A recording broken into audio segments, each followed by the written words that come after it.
Hello friends, max flow വൈറ്റിയുടെ പുതിയൊരു വീഡിയോയിലേക്ക് എല്ലാവർക്കും സ്വാഗതം. അപ്പോൾ നമ്മുടെ ഇന്നത്തെ വീഡിയോ എന്ന് പറഞ്ഞാൽ വാഗമൺ എക്സ്പ്ലോറിംഗ് പാർട്ട് 3 ആണ്. അപ്പോൾ നമ്മൾ ഇന്ന് പോകുന്ന സ്ഥലം എന്ന് പറഞ്ഞു കഴിഞ്ഞാൽ പാലൊഴുകുംപാറയാണ്. അപ്പോൾ നമുക്ക് ഏതായാലും അവിടെ ചെന്നിട്ട് അവിടുത്തെ വിശേഷങ്ങളും കാര്യങ്ങളൊക്കെ കാണാം. അപ്പോൾ നമുക്ക് ഏതായാലും വീഡിയോയിലേക്ക് കിടക്കാം. നമ്മൾ പാലൊഴുകുംപാറയിലേക്കുള്ള യാത്രയിലേക്കാണ്. അപ്പോൾ കോടമഞ്ഞുകൾ കൊണ്ട് മൂടിക്കിടക്കുന്ന മലനിരകൾക്കിടയിലൂടെ നമ്മൾ നമ്മുടെ ലക്ഷ്യസ്ഥാനത്തെ നോക്കിക്കൊണ്ട് നമ്മുടെ യാത്ര ഇന്ന് തുടങ്ങിയിരിക്കുകയാണ്. അപ്പം നമ്മൾ നേരെ അങ്ങോട്ട് പോകുന്ന വഴിയിലാണ്. അത്യാവശ്യം നല്ല രീതിയിൽ ദൂരമുണ്ട്. അവിടുന്ന് നമ്മൾ നിന്ന പൈൻ ഫോറസ്റ്റിൻ്റെ അവിടുന്ന് അത്യാവശ്യം ദൂരമുണ്ട്. അപ്പം നമ്മളിതേ പതുക്കെ പച്ചപ്പും ഹരിതാവും അതിൻ്റെ ഇടയിലൂടെയുള്ള മലനിരകളും അതുപോലെ തന്നെ കുന്നും പ്രദേശങ്ങളും അങ്ങനെ പല പല കാഴ്ചകളും കണ്ട് നമ്മളിതേ പതുക്കെ അങ്ങോട്ട് നമ്മുടെ ലക്ഷ്യസ്ഥാനം ലക്ഷ്യമാക്കി നമ്മളിതേ പൊയ്ക്കൊണ്ടിരിക്കുകയാണ് ഗായ്സ്. അപ്പം പേര് സൂചിപ്പിക്കുന്ന പോലെ തന്നെ പാറക്കെട്ടുകൾക്കിടയിലൂടെ പതഞ്ഞു പൊങ്ങി വെള്ളക്കളറിൽ, അതായത് പാല് പോലെ ഒഴുകുന്ന ഒരു അരുവിച്ചാട്ടത്തിലേക്കാണ് നമ്മൾ പോകുന്നത്. ആ അരുവിച്ചാട്ടത്തിൻ്റെ പേരാണ് പാലൊഴുകുംപാറ എന്ന് പറയുന്നത്. അത് കണ്ടു കഴിഞ്ഞാൽ മാത്രമേ നിങ്ങൾക്ക് അതിനെക്കുറിച്ച് മനസ്സിലാവുകയുള്ളൂ. അത്യാവശ്യം നല്ല രീതിയിൽ തന്നെ നമുക്ക് വീഡിയോസും കാര്യങ്ങളൊക്കെ എടുക്കാൻ പറ്റും. പിന്നെ കഴിഞ്ഞ ദിവസത്തെ വീഡിയോയിൽ അത്യാവശ്യം നല്ല രീതിയിൽ കോട ഉണ്ടായിരുന്നു. അപ്പം നമ്മൾ നല്ല രീതിയിൽ തന്നെ കോടയുണ്ട്. അപ്പോൾ അതിൻ്റെ ബാക്കിയായിട്ടാണ് എടുക്കുന്നത്. നമുക്ക് ഏതായാലും ഫുൾ വീഡിയോ ഇട്ടിട്ട് വലിയ പ്രയോജനമൊന്നുമില്ല. അപ്പോൾ അതുകൊണ്ടാണ് നമ്മളിങ്ങനെ പതുക്കെ ഓരോ പാർട്ടായിട്ട് ഇടുന്നത്. അപ്പോൾ അത്യാവശ്യം കോടയും കാര്യങ്ങളൊക്കെ ഉണ്ട്. കോടയുള്ള സമയത്ത് തന്നെയാണ് നമ്മൾ അങ്ങോട്ട് യാത്ര തിരിക്കുന്നത്. അപ്പോൾ നമ്മൾ ജീപ്പിന് പോകുന്നതുകൊണ്ട് അത്യാവശ്യം ജീപ്പിൻ്റെ നോയ്സും കാര്യങ്ങളൊക്കെ കാണും. അതൊന്നും ആരും ഇതാക്കരുത്. കാരണം നമ്മൾ ഫോണിൽ ഷൂട്ട് ചെയ്യുന്നതുകൊണ്ട് അതിൻ്റെ നോയ്സും കാര്യങ്ങളൊക്കെ തന്നെ കിട്ടും. നമുക്കെപ്പോഴും നമ്മൾ എല്ലാം ഷൂട്ട് ചെയ്ത് ഒച്ചയില്ലാതെ നമ്മൾ ഷൂട്ട് ചെയ്തിട്ട് കാര്യമില്ല. നമ്മളെപ്പോഴും അതിൻ്റേതായ രീതിയിൽ അതിൻ്റേതായ ഒച്ചയിൽ എല്ലാം ഷൂട്ട് ചെയ്ത് നമ്മൾ അതിൻ്റേതായ ഭംഗിയും കാര്യങ്ങളും എല്ലാം കണ്ട് ആസ്വദിച്ചാണ് നമ്മൾ പോകുന്നത്. അപ്പോൾ അതുകൊണ്ട് തന്നെയാണ് നമ്മൾ ആ വഴിയും കാര്യങ്ങളും എല്ലാം എടുത്തത്. കാരണം ചെറിയൊരു വഴിയാണ്, അത്യാവശ്യം നല്ല രീതിയിൽ തന്നെ ഇടിക്കുന്ന ഒരു വഴിയാണ്. പിന്നെ ഇടയ്ക്കിടയ്ക്ക് ഓഫ് റോഡും കാര്യങ്ങളൊക്കെ തന്നെയുണ്ട്. ഇതിൻ്റെ ഇടയ്ക്ക് വേണ്ട ഒരു ഓഫ് റോഡ് പ്ലോട്ട് ഉണ്ട്. ആ വഴിക്ക് ഏതാണെന്ന് അറിയത്തില്ല. അപ്പോൾ നമ്മൾ വഴിയൊക്കെ കണ്ടല്ലോ, വഴിയൊക്കെ അത്യാവശ്യം നല്ല രീതിയിൽ തന്നെ മടുപ്പായിട്ട് കിടക്കുന്ന വഴിയാണ്. ഈ വഴിയൊക്കെ കയറിയാണ് നമ്മൾ നമ്മുടെ ലക്ഷ്യസ്ഥാനമായ പാലൊഴുകുംപാറയിലേക്ക് വെച്ച് പിടിക്കുന്നത്. നമ്മളത് ഏകദേശം ഒരു കുത്ത് കയറ്റമാണ് കയറിക്കൊണ്ടിരിക്കുന്നത്. വീഡിയോയിൽ കണ്ട അതിൻ്റെ വ്യാപ്തി മനസ്സിലാകത്തില്ല. നിങ്ങളത് നേരിട്ട് പോയി അനുഭവിച്ചാൽ മാത്രമേ അതിൻ്റെ വ്യാപ്തി മനസ്സിലാവുകയുള്ളൂ. ഇത് കണ്ടല്ലോ, ഇത്രയും നല്ല അടിപൊളി ഒരു കുത്ത് കയറ്റമാണ് നിങ്ങളീ കണ്ടുകൊണ്ടിരിക്കുന്നത്. അപ്പോൾ നമ്മൾ നേരത്തെ പറഞ്ഞ പോലെ തന്നെ അത്യാവശ്യം നല്ല രീതിയിൽ കുത്ത് കയറ്റവും കാര്യങ്ങളും ഒക്കെയാണ്. മലനിരകൾക്കിടയിൽ കൂടെ കോടമഞ്ഞിൻ്റെ അകമ്പടിയോടുകൂടി നമ്മൾ പാല് പോലെ ഒഴുകുന്ന ഒരു വെള്ളച്ചാട്ടം കാണാൻ വേണ്ടിയുള്ള യാത്രയിലാണ് നമ്മൾ പോകുന്നത്. സ്ഥലത്തിൻ്റെ പേര് പാലൊഴുകുംപാറ എന്നാണ്. അപ്പോൾ അത് ആ പേര് സൂചിക്കുന്ന പോലെ തന്നെ കറക്റ്റായിട്ട് പാറക്കല്ലുകൾക്കിടയിലൂടെ തട്ടിത്തഴുകി പാലിൻ്റെ നിറത്തിൽ പതഞ്ഞ് തുളുമ്പി ഒഴുകുന്ന ഒരു അരുവി. ആ അരുവി കാണാൻ വേണ്ടിയാണ് നമ്മൾ പോകുന്നത്. നിങ്ങൾക്ക് തൊട്ട് ഫ്രണ്ടിൽ തന്നെ കാണാം, ഒരു പാറകളിൽ തട്ടി പതഞ്ഞ് പൊങ്ങി പതുക്കെ ഒഴുകി വരുന്ന ഒരു അരുവി. അത്യാവശ്യം ചെറിയൊരു അരുവിയാണ്, എന്നാലും കാണാൻ നല്ല ഭംഗിയുണ്ട്. അപ്പം ഇതൊക്കെയെന്ന് പറഞ്ഞാൽ അത്യാവശ്യം ആൾക്കാർ അറിഞ്ഞു വരുന്നതേ ഉള്ളൂ സ്ഥലങ്ങളൊക്കെ. അപ്പം എല്ലാവരും പോയി കാണേണ്ട ഒരു ഇത് തന്നെയാണ്. ഇത് മഴക്കാലത്തായിരിക്കും കുറച്ചുകൂടെ കൂടുതലായിട്ട് കാണാൻ പറ്റുക. പിന്നെ ഫെൻസിങ്ങും കാര്യങ്ങളൊക്കെ ഇട്ടിട്ടുണ്ട്. നമുക്ക് അങ്ങോട്ട് അധികം അങ്ങ് പോകാൻ പറ്റത്തില്ല. അപ്പം ഇതാണ് പാലൊഴുകുംപാറ വെള്ളച്ചാട്ടം എന്ന് പറയുന്നത്. ഗൂഗിളിലടിച്ചാൽ മതി പാലൊഴുകുംപാറ വാട്ടർഫോൾസ് എന്ന് പറഞ്ഞു. പക്ഷേ നിങ്ങളുടെ കയ്യിൽ നല്ല അത്യാവശ്യം ഗ്രൗണ്ട് ക്ലിയറൻസ് ഉള്ള വണ്ടി വേണം. ഗ്രൗണ്ട് ക്ലിയറൻസ് ഉള്ള വണ്ടി ഉണ്ടെങ്കിൽ മാത്രമേ നിങ്ങൾക്ക് അങ്ങോട്ട് എത്തിപ്പെടാൻ പറ്റുകയുള്ളൂ. കാരണം അത്യാവശ്യം നല്ല രീതിയിൽ നിങ്ങൾക്ക് വന്ന വഴി കാണുമ്പോൾ തന്നെ നിങ്ങൾക്ക് മനസ്സിലാവും അത്യാവശ്യം ഓഫ് റോഡും കാര്യങ്ങളൊക്കെയാണ്. അപ്പോൾ നമ്മൾ ഇത്രയും കഷ്ടപ്പെട്ടതിനുള്ള ഒരു ബലം കിട്ടുന്നത് നമ്മളിങ്ങനെയുള്ള കാഴ്ചകൾ കാണുമ്പോഴാണ്. സത്യം പറഞ്ഞാൽ ഇങ്ങനെയുള്ള നമ്മൾ കഷ്ടപ്പെട്ടതിനുള്ള ഒരു ബലം കിട്ടുന്നത്. അപ്പോൾ കിട്ടുന്നൊരു സംതൃപ്തി ഉണ്ടല്ലോ എൻ്റെ മച്ചന്മാരെ, ഒരു രക്ഷയില്ല. വേറൊരു ലെവൽ സംതൃപ്തിയാണ് അപ്പോൾ കിട്ടുന്ന സംതൃപ്തി. ആ സംതൃപ്തി കിട്ടാൻ വേണ്ടി നമ്മൾ എത്ര സഞ്ചരിച്ചാലും കുഴപ്പമില്ല. കാരണം യാത്ര എന്ന് പറയുന്നത് തന്നെ റിസ്ക് എടുത്ത് അത്യാവശ്യം നല്ല രീതിയിൽ കാഴ്ചകളും കാര്യങ്ങളൊക്കെ കണ്ട് എന്ന് പറഞ്ഞ് അത്യാവശ്യം നല്ല രീതിയിലുള്ള റിസ്ക്കും കാര്യങ്ങളൊന്നും എടുക്കേണ്ട. ഇതുപോലുള്ള ചെറിയ റിസ്ക്കുകളും കാര്യങ്ങളൊക്കെ എടുക്കുക. പിന്നെ അങ്ങോട്ട് നോക്കിക്കഴിഞ്ഞാൽ തന്നെ നിങ്ങൾക്ക് കാണാൻ പറ്റുന്നതായിരിക്കും അത്യാവശ്യം നല്ല രീതിയിൽ തന്നെ കോട കാര്യങ്ങൾ കയറി വരുന്നുണ്ട്. അപ്പോൾ നമ്മൾ പോയ സമയം നല്ല പക്ക ടൈമായിരുന്നു. അപ്പോൾ അതുകൊണ്ട് തന്നെ നമുക്ക് അത്യാവശ്യം കോടമഞ്ഞ് കയറി വരുന്നത് കാണാനൊക്കെ പറ്റിയായിരുന്നു. അപ്പോൾ കുറച്ചുകൂടെ കഴിയുമ്പോഴത്തേക്കും കാണാം, നിങ്ങൾക്ക് ആ മല കാണാൻ മേലാത്ത രീതിയിൽ കോട കയറി മൂടുന്നതായിട്ട് നിങ്ങൾക്ക് കാണാൻ പറ്റും. അതിൻ്റെ എല്ലാം ഞാൻ വിഷ്വൽസ് ഷൂട്ട് ചെയ്ത് വെച്ചിട്ടുണ്ട്. അതുകൊണ്ട് തന്നെ ഇപ്പോൾ ഇടുന്ന വീഡിയോ എന്ന് പറയുമ്പോൾ അത്യാവശ്യം ലെങ്തും കാര്യങ്ങളൊക്കെ ഉള്ള വീഡിയോ ആണ് ഇപ്പം നമ്മൾ ഇടുന്നത്. പിന്നെ അത്യാവശ്യം കോൾഡും കാര്യങ്ങളൊക്കെ പിടിച്ചിട്ടുണ്ട്. അപ്പോൾ അതിൻ്റേതായ ശബ്ദത്തിന് വ്യത്യാസവും കാര്യങ്ങളൊക്കെ ഉണ്ട്.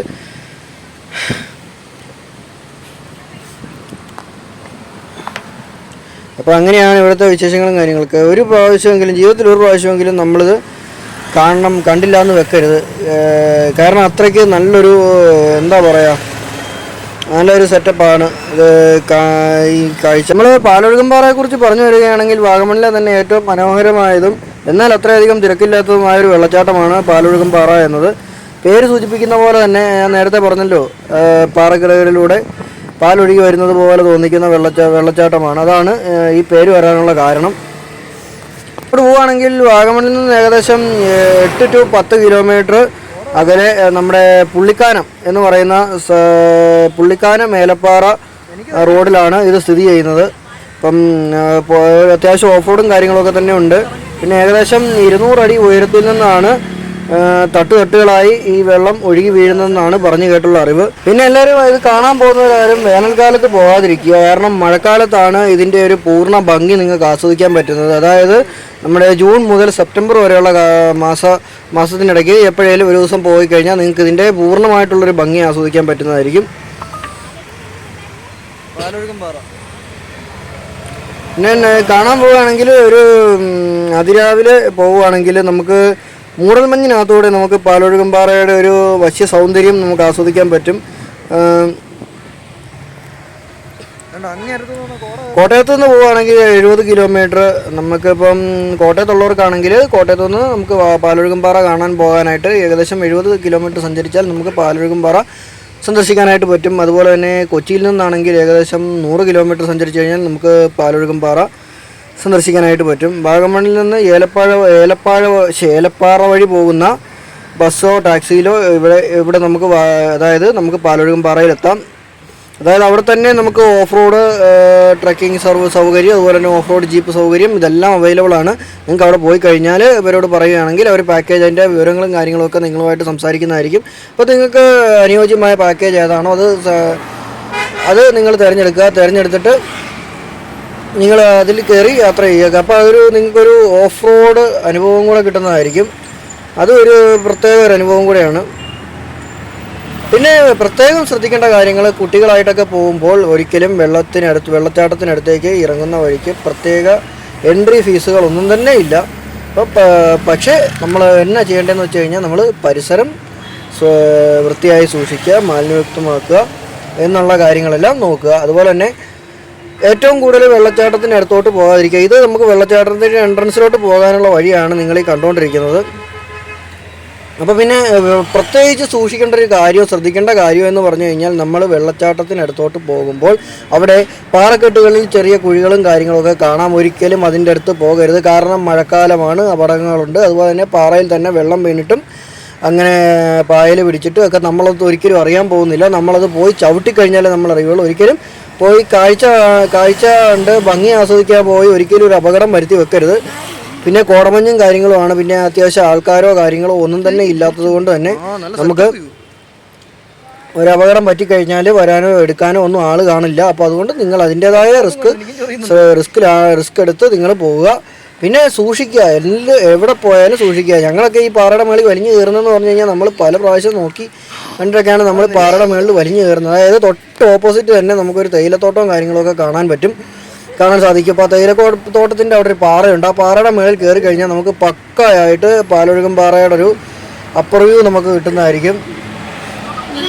ഇതാണ് ഞാൻ പറഞ്ഞ വ്യൂ. എൻ്റെ പൊന്നും അച്ഛന്മാരെ, ഒരു രക്ഷയില്ലാത്തൊരു വ്യൂ ആകട്ടോ. മഴക്കാലത്ത് തന്നെ നിങ്ങൾ വരണം. കാരണം വേനൽക്കാലത്ത് വന്നിട്ട് ഇവിടെ വെള്ളമോ കാര്യങ്ങളോ ഒന്നും കാണത്തില്ല. അഥവാ വെള്ളം ഉണ്ടെങ്കിലും വെള്ളത്തിൻ്റെ അളവോ കാര്യങ്ങളൊക്കെ കുറവായിരിക്കും. അതുപോലെ തന്നെ നിങ്ങൾ പ്രതീക്ഷിക്കുന്ന രീതിയിലുള്ള, ഞാനിപ്പോൾ പറയുന്ന രീതിയിലുള്ള ഹൈപ്പോ കാര്യങ്ങളോ ഒന്നും അവിടെ കിട്ടാൻ പോകുന്നില്ല.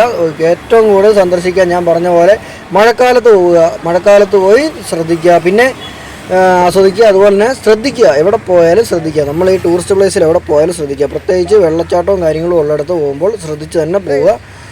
കാരണം നമ്മൾ നമ്മുടെ റിസ്ക്കിലാണ് പോകുന്നത്. അപകടങ്ങളും കാര്യങ്ങളും ഒന്നും വരുത്തി വെക്കരുത്. പിന്നെ നമ്മുടെ ടൂറിസ്റ്റ് പ്ലേസിൻ്റെ പരിസരങ്ങൾ മാലിന്യമുക്തമാക്കുക. മാലിന്യങ്ങളൊന്നും അവിടെ വലിച്ചെറിയാതിരിക്കുക. കാരണം നമ്മൾ മാലിന്യങ്ങൾ ഇടാതിരിക്കുന്നതുകൊണ്ടൊരു ഗുണമെന്ന് പറഞ്ഞാൽ പ്രകൃതി അതുപോലെ നമുക്ക് നിലനിർത്താൻ പറ്റും. അടുത്ത തലമുറയ്ക്കും നമുക്ക് ഈ കാഴ്ചകളൊക്കെ കാണിച്ചു കൊടുക്കാനെല്ലാം സാധിക്കുന്നതായിരിക്കും. അപ്പം മൊത്തം പച്ചപ്പണിഞ്ഞ് നിൽക്കുന്ന ഒരു പ്രദേശമാണ് നിൽക്കുന്നത്. ഇതിൻ്റെ ഇടയ്ക്കൂടെയാണ് ഈ പാലൊഴുകുംപാറ. ഇങ്ങനെ വെള്ളം ഇങ്ങനെ പാറകളിൽ തട്ടി കളകളം ഒഴുകി നമ്മുടെ മുമ്പിൽ കൂടെ ഇങ്ങനെ വന്ന് അതായത് ഇതിലും താഴ്ചയുണ്ട്, നല്ല താഴ്ചയുണ്ട്. നമ്മൾ പാറയുടെ മേളിൽ നിൽക്കുന്നതുകൊണ്ടാണ് ഇത്രയും ഇതായിട്ട് കാണുന്നത്. അതുപോലെ നമ്മൾ അവിടെ നിന്നുകൊണ്ട് ഈ ഒരിക്കലും നമുക്ക് ഫോണിൽ കണ്ടു കഴിഞ്ഞാൽ അതിൻ്റെ ഭീകരത ഒരിക്കലും മനസ്സിലാകത്തില്ല. ഈ എല്ലാ ടൂറിസ്റ്റ് പ്ലേസിനും അതിൻ്റേതായ ഭീകരതകളുമുണ്ട്, അതിൻ്റേതായ ഭംഗിയുണ്ട്. ഭംഗിയുള്ളിടത്ത് അപകടങ്ങൾ കൂടുതലാവും, അതാണ് ഒന്നാമത്തെ കാര്യം. നല്ല ഭംഗിയുള്ളിടത്ത് നല്ല രീതിയിൽ അപകടങ്ങൾ കാണും. അപ്പോൾ അതുകൊണ്ട് എല്ലാവരും ശ്രദ്ധിച്ചും കാര്യങ്ങളുമൊക്കെ നോക്കുക. പിന്നെ അത്യാവശ്യം നല്ല രീതിയിൽ അന്ന് ക്ലൈമറ്റ് കുറച്ച് നേരത്തേക്ക് മാറി നിന്നുകൊണ്ട് നമുക്ക് എല്ലാം കണ്ട് ആസ്വദിക്കാൻ പറ്റി. അങ്ങോട്ട് നോക്കിയാൽ നമുക്ക് മനസ്സിലാവുന്നതായിരിക്കും നല്ല രീതിയിൽ മഞ്ഞും കാര്യങ്ങളും, അതായത് കോട കയറി വരുന്നുണ്ട്. അപ്പം മഴ കഴിഞ്ഞപ്പോഴാണ് നമ്മൾ മല കയറിയത്. മല കയറി നമ്മളിവിടെ വന്നു. അപ്പോൾ കുറച്ച് നേരത്തേക്ക് മഴയൊന്ന് ശാന്തമായിരുന്ന സമയത്താണ് നമ്മൾ വീഡിയോ ഷൂട്ട് ചെയ്തത്. അപ്പോൾ ഏകദേശം പിന്നെ മഞ്ഞ് കയറുന്നുണ്ട്. അപ്പോൾ അധികം വൈകാതെ ഒരു മഴ നമുക്ക് പ്രതീക്ഷിക്കാം. അപ്പോൾ അത്യാവശ്യം മഴയ്ക്ക് മുമ്പ് നമുക്ക് എങ്ങനെയാണെങ്കിലും ഇവിടുന്ന് നമുക്ക് അടുത്ത സ്പോട്ട് പിടിക്കണം. അതാണ് നമ്മുടെ അടുത്ത പ്ലാൻ എന്ന് പറയാനുള്ളത്. അപ്പോൾ നല്ലൊരു വ്യൂ കിട്ടുന്നുണ്ട്, അത്യാവശ്യം നല്ല രീതിയിൽ തന്നെ വ്യൂ കിട്ടുന്നുണ്ട്. പിന്നെ നമ്മുടെ കൂടെ കുറച്ച് ആൾക്കാരുണ്ടായിരുന്നു, നമ്മൾ ഒറ്റയ്ക്കല്ല പോയത്. നമ്മൾ ജീപ്പിൽ തന്നെ, നമ്മൾ നേരത്തെ വീഡിയോയിലൊക്കെ പറഞ്ഞ പോലെ നമ്മൾ ജീപ്പിലാണ് പോയത്. നമ്മുടെ ഒരു ഫ്രണ്ടിൻ്റെ ജീപ്പിലാണ് നമ്മൾ പോകുന്നത്. ഓഫ് റോഡ് അനുഭവം എന്ന് പറഞ്ഞാൽ ഒരിക്കലും പറഞ്ഞറിയിക്കാൻ പറ്റത്തില്ല. അത് ഒരിക്കലെങ്കിലും നിങ്ങൾ പോയി എക്സ്പ്ലോർ ചെയ്താൽ മാത്രമേ നിങ്ങൾക്ക് അതിനെക്കുറിച്ച് അതിൻ്റെ കാര്യങ്ങളൊക്കെ മനസ്സിലാവുള്ളൂ. ആ ഫീല് കിട്ടുന്ന ഒരു പരിപാടി വേറെ ഇല്ല. അത് നിങ്ങൾ ആദ്യം മനസ്സിലാക്കുക, അത് പോയി മനസ്സിലാക്കണം. നമ്മൾ പറഞ്ഞിട്ട് കാര്യമില്ല, അത് മനസ്സിലാക്കി കാണണം. എന്തല്ലോ നല്ല രീതിയിൽ കോട വരുന്നുണ്ടല്ലോ. ഇതുകൊണ്ടൊക്കെ തന്നെയാണ് നമ്മുടെ വാഗമണ്ണിനെ എല്ലാവരും പറയുന്നത് സ്വിറ്റ്സർലാൻഡ് എന്ന് പറയുന്നത്. കാരണം ഇവിടുത്തെ കാലാവസ്ഥ ഏത് ജില്ലകളെടുത്താലും പ്രത്യേകതയുണ്ട്. കാരണം വേറിട്ട് നിൽക്കുന്ന ഒരു കാലാവസ്ഥയാണ് നമുക്ക് വാഗമണ്ണിലുള്ളത്. അപ്പം ഏത് ജില്ലയിലെടുത്താലും വാഗമണ്ണിൽ ഏത് സമയത്ത് പോയാലും ചെറിയൊരു തണുപ്പ് കാലാവസ്ഥകളെ കാണും. എത്ര ചൂടാണേലും വാഗമണ്ണിൽ പോയി കഴിഞ്ഞാൽ ഒരു തണുപ്പ് നമുക്ക് ഫീൽ ചെയ്യും. അതുപോലെ തന്നെ നല്ല രീതിയിൽ കാഴ്ചകളും കാര്യങ്ങളൊക്കെ ആസ്വദിക്കാൻ പറ്റും. പിന്നെ ഒരു ടിപ്പ് ഞാൻ പറഞ്ഞുതരാം. നമുക്ക് വാഗമണ്ണ് പോകുന്ന സമയമെന്ന് പറയുമ്പോഴത്തേക്കും മഴക്കാലത്ത് ഏറ്റവും കൂടുതൽ പോകാൻ നോക്കുക, ഒരിക്കലും വേനൽക്കാലത്ത് പോകാതിരിക്കുക. കാരണം എന്നാന്ന് വെച്ച് കഴിഞ്ഞാൽ മഴക്കാലവും വേനൽക്കാലവും തമ്മിൽ വ്യത്യാസം വരും. വേനൽക്കാലത്ത് നമുക്ക് കാണുന്ന കാഴ്ചയുടെ അളവ് കുറയും, പക്ഷേ മഴക്കാലത്ത് കാഴ്ചയുടെ ഒരു പറുദീസ തന്നെയാണ് വാഗമണ്ണെന്ന് പറയുന്നത്. കാരണം നിങ്ങൾക്കത് പോയി കണ്ടാൽ മാത്രമേ അതിനെക്കുറിച്ച് മനസ്സിലാവുകയുള്ളൂ. കണ്ടോ, കോട കയറി വരുന്ന ആ ഒരു വ്യൂ കണ്ടോ, ആ ഫ്രെയിം കണ്ടോ, കണ്ടാകുമ്പോൾ നമ്മുടെ തൊട്ടുപോയാലും നല്ല രീതിയിൽ കോട കയറി വരുന്നുണ്ട്. ആ ഫ്രെയിം നിങ്ങൾ കണ്ടു നോക്കുക, അല്ല പക്ക. ഇതിൽ കൂടുതൽ എങ്ങനെ നമുക്ക് ഒരു ഭംഗി ആസ്വദിക്കാൻ പറ്റും? ഇത്രയും നല്ല ഭംഗിയുള്ള ഇടം വേറെ എവിടെയാണ് ഉള്ളത്? നമ്മുടെ കോട്ടയത്ത് ഇത്രയും നല്ലൊരു സ്ഥലം ഉണ്ടായിട്ടും പോകാത്ത പല ആൾക്കാരും ഉണ്ട്, പോകാൻ അവസരം കിട്ടാത്ത പലരും ഉണ്ട്. അപ്പോൾ ഇതൊക്കെ ഒന്ന് എങ്ങനെയെങ്കിലും ഒക്കെ നമ്മുടെ ഇത് കുറച്ച് ജോലി തിരക്കിൽ നിന്നൊക്കെ ഒഴിവായി ഒരു ദിവസം ടൗണിൻ്റെ തിരക്കിൽ നിന്നും കാര്യങ്ങളൊക്കെ മാറി നിന്ന് നമുക്ക് ഇങ്ങനെയുള്ള ഭംഗികൾ ആസ്വദിക്കാനൊരു സമയം കണ്ടെത്തി അവിടെയൊക്കെ പോയി ഒന്ന് കറങ്ങിത്തിരിഞ്ഞ് അതിൻ്റെ ആ ഭംഗിയും കാര്യങ്ങളൊക്കെ ആസ്വദിച്ച് ഒരു ദിവസം മൊത്തം അവിടെ ഇരുന്ന് നമ്മുടെ ഈ തിരക്ക് പിടിച്ച ജീവിതത്തിൽ നിന്നും കുറച്ച് നേരത്തേക്ക് ഒരു റെസ്റ്റ് എടുത്ത് മാറി നിൽക്കുകയാണെങ്കിൽ പക്കാ ഫീല് കിട്ടും. പക്കാ ഫീലെന്ന് പറഞ്ഞാൽ പക്കാ ഫീല്. കാരണം നമുക്ക് പ്രകൃതിയിലോട്ട് ഇറങ്ങി പ്രകൃതിയിലേക്ക് ആഴ്ന്നിറങ്ങി നമുക്ക് അവിടുത്തെ കാഴ്ചകളും കാര്യങ്ങളും നമ്മൾ കാണാൻ വേണ്ടി പ്രകൃതി ഒരുക്കി വെച്ചിരിക്കുന്ന കാഴ്ചകളുടെ വസന്തവും കാര്യങ്ങളൊക്കെ കണ്ടാസ്വദിച്ച് നമുക്ക് പോകാൻ പറ്റും. അപ്പം നമ്മൾ ഏതായാലും പാലൊഴുകുംപാറയുടെ വിഷ്വൽസും കാര്യങ്ങളൊക്കെ പകർത്തി നമ്മൾ അടുത്ത സ്പോട്ട് ലക്ഷ്യമാക്കി നമ്മുടെ വണ്ടി എടുത്തിട്ടുണ്ട്. അപ്പോൾ നമ്മൾ പതുക്കെ യാത്രയാവുകയാണ്. കാരണം അത്യാവശ്യം കോടയും കാര്യങ്ങളൊക്കെ പിടിച്ച് പിന്നെ അത്യാവശ്യം മഴയ്ക്കുള്ള കോളും കാര്യങ്ങളൊക്കെ കാണുന്നുണ്ട്. അപ്പോൾ അതുകൊണ്ട് തന്നെ നമ്മൾ അവിടുന്ന് പതുക്കെ യാത്ര തിരിച്ച് നമ്മൾ നേരെ തിരിച്ചു പോരുന്ന വഴിയാണ്. അപ്പം ഇതൊക്കെയാണ് നമ്മുടെ ഇന്നത്തെ പാർട്ട് 3 വിശേഷങ്ങളും കാര്യങ്ങളൊക്കെ ഒന്ന് പറയാനുള്ളത്. അപ്പോൾ ഇത്രയൊക്കെ പറഞ്ഞുകൊണ്ട് ഇന്നത്തെ ഒരു ചെറിയൊരു വ്ളോഗ് ഇവിടെ വെച്ച് വൈൻഡപ്പ് ചെയ്യാൻ പോവുകയാണ്. അപ്പോൾ വീഡിയോ എല്ലാവർക്കും ഇഷ്ടപ്പെട്ടെന്ന് വിചാരിക്കുന്നു. വീഡിയോ ഇഷ്ടപ്പെട്ടാൽ ലൈക്ക് ചെയ്യുക, കൂടുതലായിട്ട് ഷെയർ ചെയ്യുക, ചാനൽ സബ്സ്ക്രൈബ് ചെയ്ത് നിങ്ങളുടെ സപ്പോർട്ട് അറിയിക്കുക. അപ്പോൾ ഇതിൽ നല്ല അടിപൊളി പുതുത്തൻ വേണ്ടിയിട്ട് കാണുന്നവരെല്ലാവർക്കും ബൈ.